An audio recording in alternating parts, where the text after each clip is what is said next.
Damos comienzo a un nuevo comentario bíblico expositivo.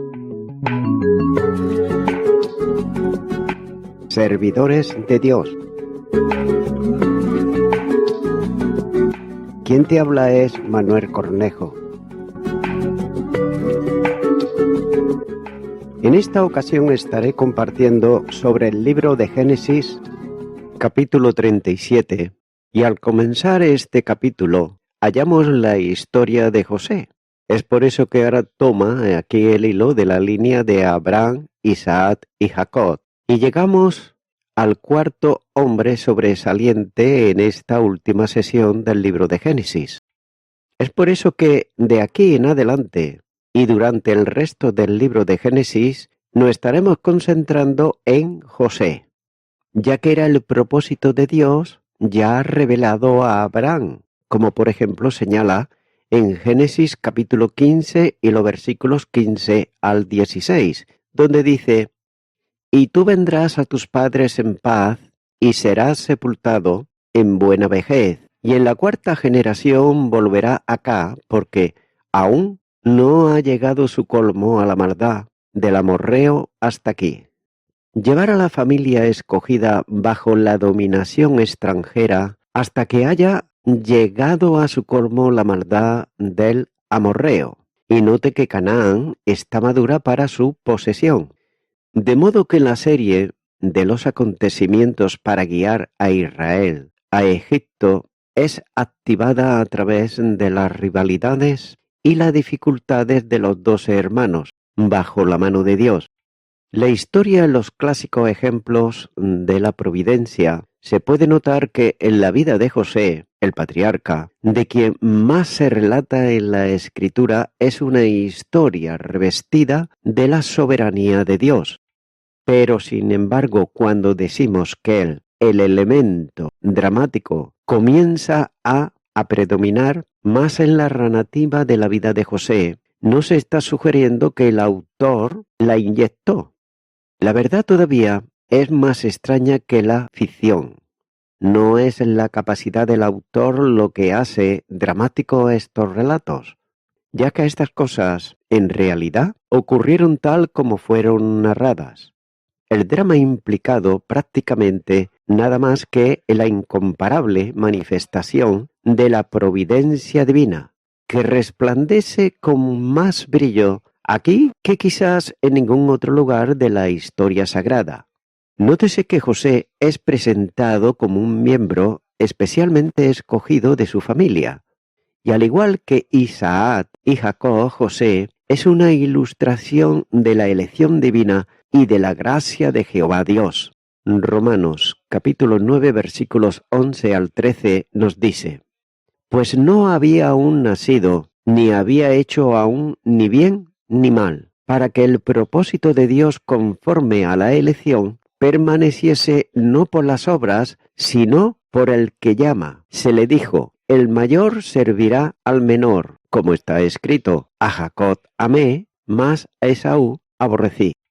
Es por eso que el propósito divino se cumple de una manera asombrosa en la vida de José. Ni los fallos de la familia escogida, ni la malicia de los enemigos pueden impedir que se cumpla el plan divino. La historia de José, por lo tanto, es un relato sorprendente y es considerado el más interesante y también dramático de todo el libro de Génesis. En este capítulo y los que siguen presentan un estupendo cuadro respecto a la soberanía de Dios. Quizás aquí se encuentra el mayor despliegue de la providencia y de la soberanía de Dios en toda la Biblia, ya que sin duda la historia de José constituye una singular unidad literaria en el libro de Génesis. Más adelante en este capítulo se intentará bosquejar algunos de los aspectos tipológicos que existen entre José y el Señor Jesucristo. El estudio de esos aspectos es verdaderamente instructivo porque proporcionan al lector una importante cantidad del alimento espiritual y mucha edificación. el modelo del rechazo de los liberadores escogidos por Dios, particularmente los profetas y los reyes, por la incredulidad de sus hermanos. Un rechazo que posteriormente jugó un papel importante al traer la liberación del pueblo y que se extiende a través del Antiguo Testamento y se encuentra en la vida de José, tal como lo muestra Esteban tan claramente en Hechos de los Apóstoles capítulo 7 y los versículos 1 al 53. Nótese que Esteban, en su estupendo discurso, recuerda a sus oyentes que los patriarcas, movidos por envidia, vendieron a José para Egipto, pero Dios estaba con él y lo libró de todas sus tribulaciones y le dio gracia y sabiduría delante del faraón, rey de Egipto, el cual lo puso por gobernador sobre Egipto y sobre toda su casa. Hechos de los Apóstoles, capítulo 7, los versículos 9 al 10. Por lo tanto, José fue enviado por Dios a Egipto providencialmente para salvar a la simiente escogida. Y dicho esto, comenzamos entonces con el versículo 1 del capítulo 37 de Génesis, donde dice: habitó Jacob en la tierra donde había morado su padre, en la tierra de Canaán. Nótese que Génesis capítulo 36 concluye con la narración de que Esaú y sus descendientes habitan en la tierra de Seir. Pero el capítulo 37 comienza destacando el hecho de que Jacob habitó en la tierra donde había morado su padre, en la tierra de Canaán. Es por eso que el versículo 1 indica que Jacob vivía en la tierra de sus padres. Funciona tanto para contrastar su compromiso con la tierra prometida y también con el hecho de la inmigración de Esaú al monte de Seir, como para regresar a la narración principal de Génesis respecto a la simiente prometida en la tierra prometida. Así pues, este versículo 1, por lo tanto, toma el hilo de la narración del capítulo 35 y el capítulo 36, que trata de las generaciones de Esaú, es algo así como un paréntesis en el relato histórico.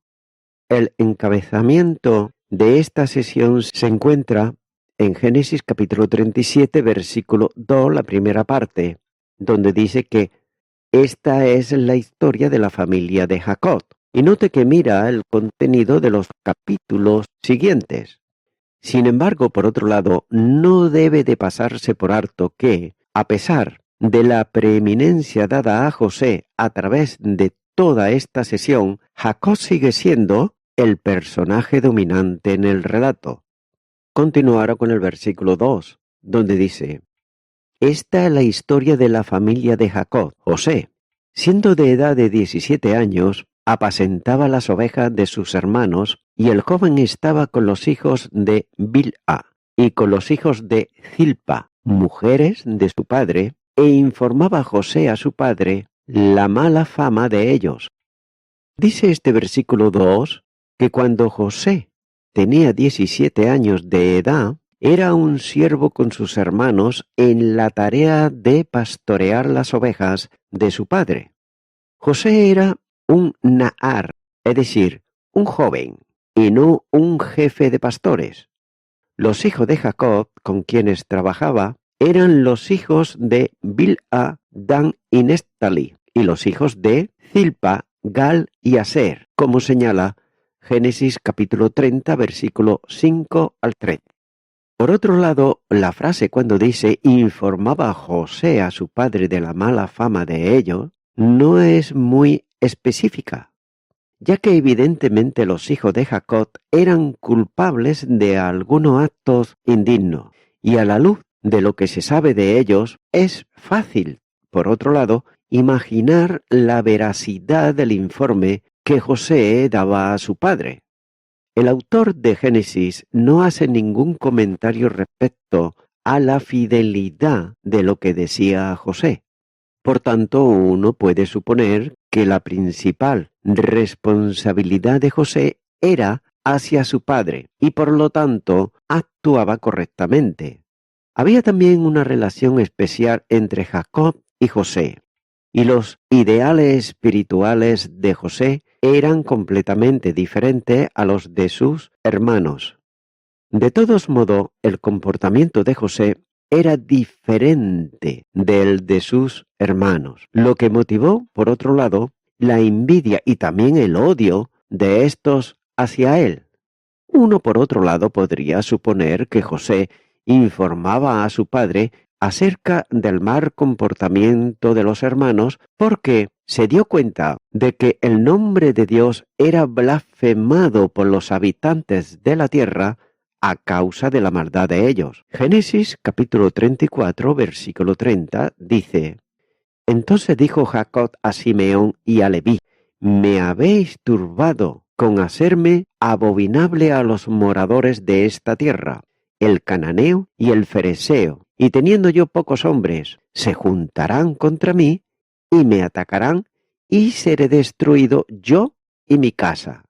Quizás José estaba preocupado de que el nombre de su padre y de toda la familia fuese perjudicado por el mal comportamiento de sus hermanos. El caso es que los hermanos de José lo odiaban porque lo denunciaba ante su padre. Al parecer, Jacob no cosechaba buenos resultados por favorecer a José. Por lo contrario, los hermanos de José aumentaron su odio y también su repudio hacia José hasta planear el poderlo matar. Nótese también que no fueron dadas ya las generaciones de Esaú. Ahora está con las generaciones de Jacob. El resto del libro seguirá contándonos especialmente acerca de José. Es por eso que podemos ver que el montón de muchachos de Jacob eran unos hijos problemáticos, exceptuando a José y a Benjamín. Y pasaría mucho tiempo antes de que estos hombres aprendieran las lecciones que Dios les quería enseñar. Note que José solo tiene 17 años y por lo tanto es simplemente un joven cuando tuvo lugar este incidente. Era el más joven entre los muchachos que apacentaban las ovejas. Benjamín, por otro lado, es demasiado joven y por eso se queda en casa. Pero José, por su parte, contaba a su padre de la mala fama de ellos. A sus hermanos, por supuesto, no le gustaba eso. Claro que no le gustaba. Estoy seguro que le estuvieran llamando chismoso como mínimo. Continúo ahora con los versículos 3 y 4, donde dice: Y amaba Israel a José más que a todos los hijos, porque lo había tenido en su vejez, y le hizo una túnica de diversos colores. Y viendo sus hermanos que su padre lo amaba más que a todos sus hermanos, le aborrecían, y no podían hablarle pacíficamente. Dice el versículo 3 que amaba Israel a José más que a todos sus hijos, porque lo había tenido en su vejez.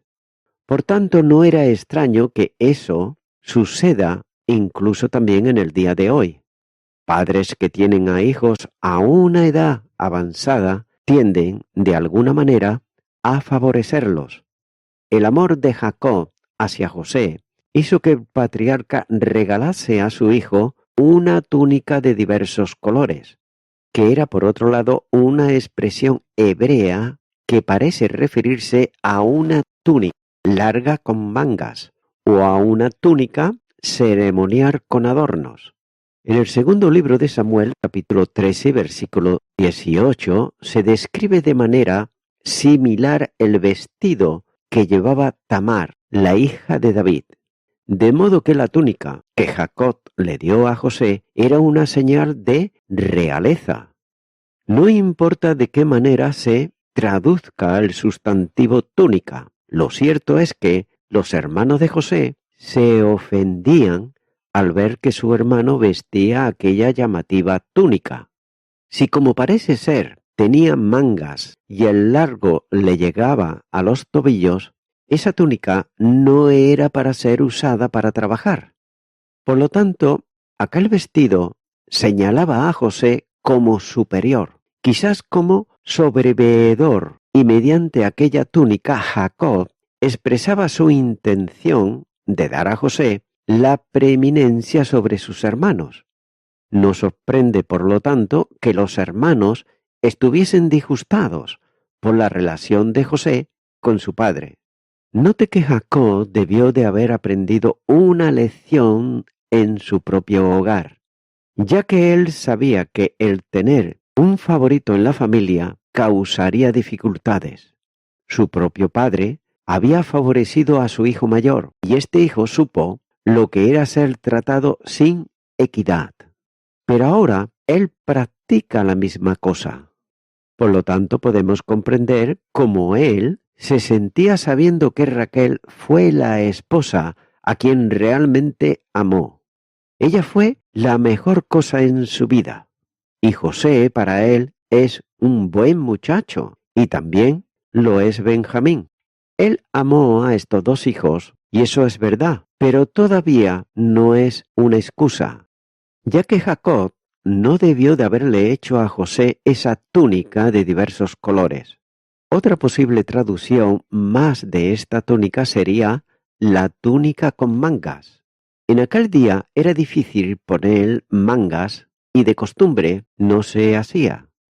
La túnica corriente en aquellos días se hacía de una pieza de tela de unos 3 o 4 metros de largo. La abrían cortando un hueco en el centro para la cabeza. La mitad de la tela caería delante del cuerpo y la otra mitad por detrás. Arrancaban los lados o los cosían y así servía de túnica. Quedaba pues sin mangas.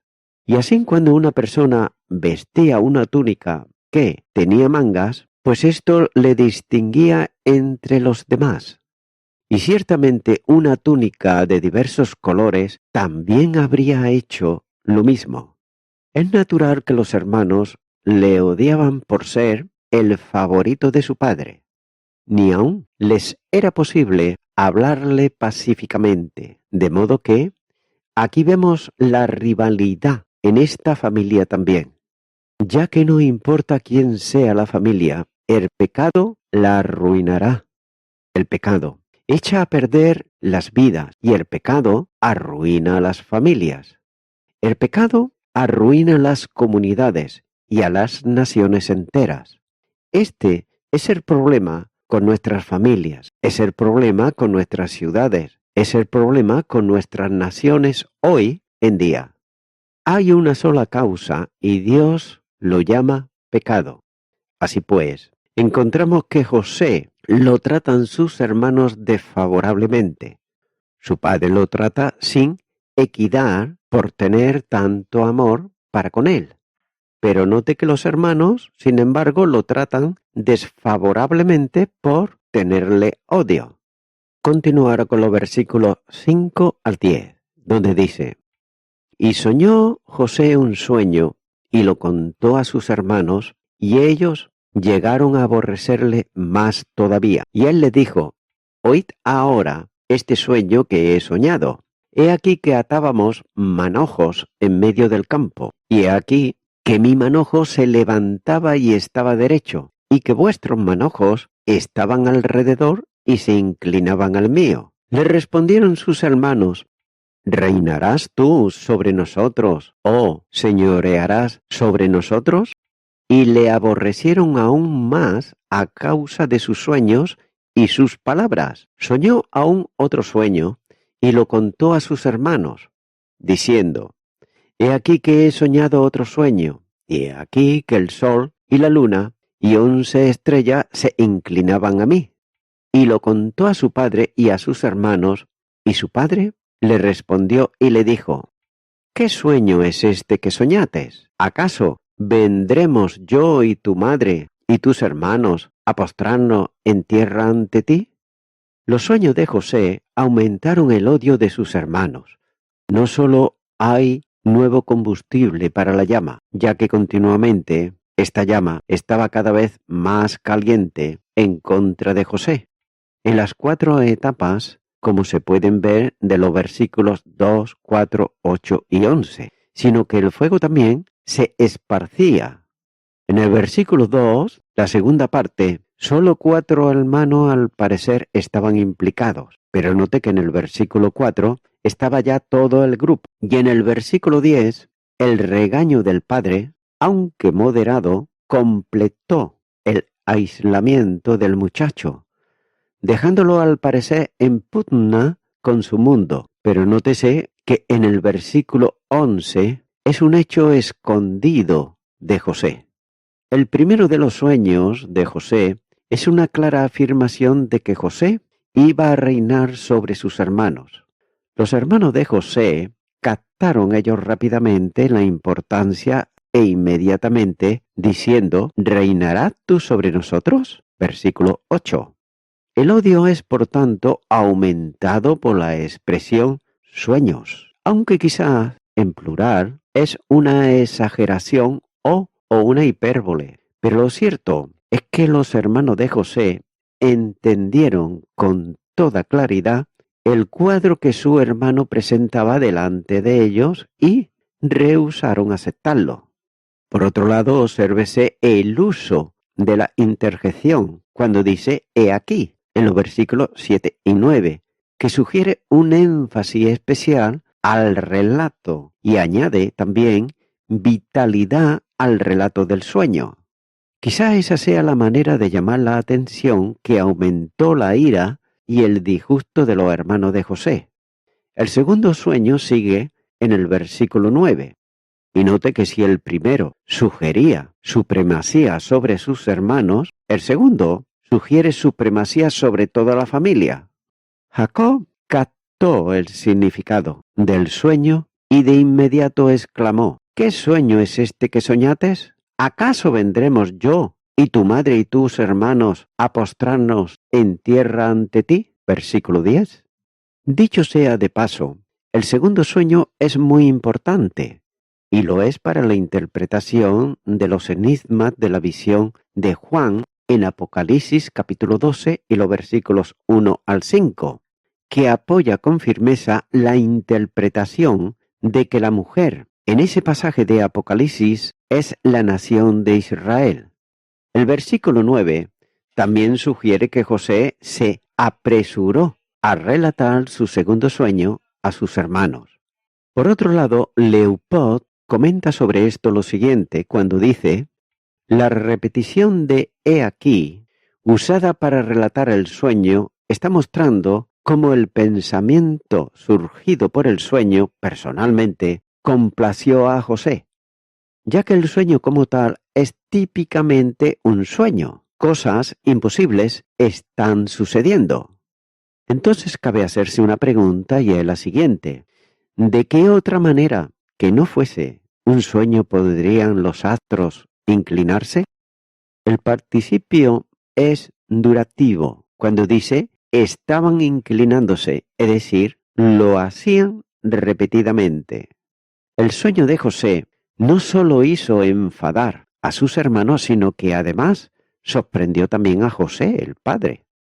Todos se dieron cuenta de que aquel sueño sugería un cambio social en la estructura del gobierno patriarcal, lo que no era, por otro lado, del agrado de ninguno de ellos. El versículo 10 dice que Jacob reprendió a José al escuchar el sueño, pero a pesar de su profundo afecto por José, Jacob sentía esta vez que José había ido demasiado lejos. Y voy concluyendo con esto. Vemos aquí a la nación de Israel en su principio. Génesis es como un botón en flor que florece al seguir nosotros a través de la Escritura. Y aquí está un botón que no florecerá hasta cuando lleguemos al libro de Apocalipsis. Florecerá tarde, sí, pero note que florecerá. Es por eso que debemos de comprender lo que se dice y no debemos de tratar de adivinarlo, ya que no hay necesidad de adivinar cuando se explica tan claro como está aquí. Amigo y amiga oyente, Romanos capítulo 13, versículo 11 nos dice, y esto conociendo el tiempo, que ya es hora de levantarnos del sueño porque ahora está más cerca de nosotros vuestra salvación que cuando creímos. Dice aquí una palabra y es la palabra sueño. El sueño muchas veces trae apatía, letargo espiritual, es decir, indisposición para responder a la palabra de Dios y a lo que Él quiere decirnos a través de ella. Amigo y amiga oyente, hoy es tiempo, hoy es el día de despertar del sueño espiritual y solamente Jesucristo, el Hijo de Dios, es el que puede darte salvación y vida eterna. No es ninguna institución, no es lo que tú te piensas que eres, sino que es aceptar a Jesucristo en tu corazón como tu único y suficiente Salvador. Si nunca antes la has invitado, pues ahora yo te animo a que así lo puedas hacer. Ora conmigo esta oración que voy a hacer, si así lo sientes, y di: Señor Jesús, tu palabra dice que despierte del sueño espiritual que he tenido hasta ahora, que me ha impedido acercarme a ti. Pero ahora al escuchar tu palabra, ella me ha despertado, y por ello vengo ante ti en arrepentimiento, pidiéndote perdón por todos mis pecados y por todos mis delitos. Me arrepiento de ellos y ahora te acepto a ti, Señor Jesucristo, como mi Salvador. En tu nombre, amén.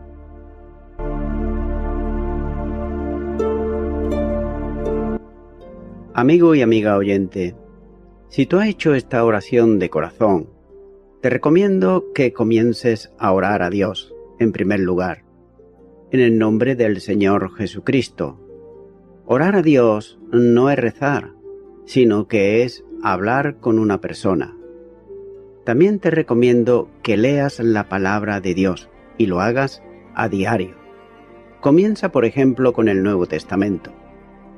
Y también, por último, te recomiendo que para que puedas crecer espiritualmente, te congregues en una iglesia cristiano-evangélica, donde se predique, se enseñe y se practique la sana doctrina y la palabra de Dios.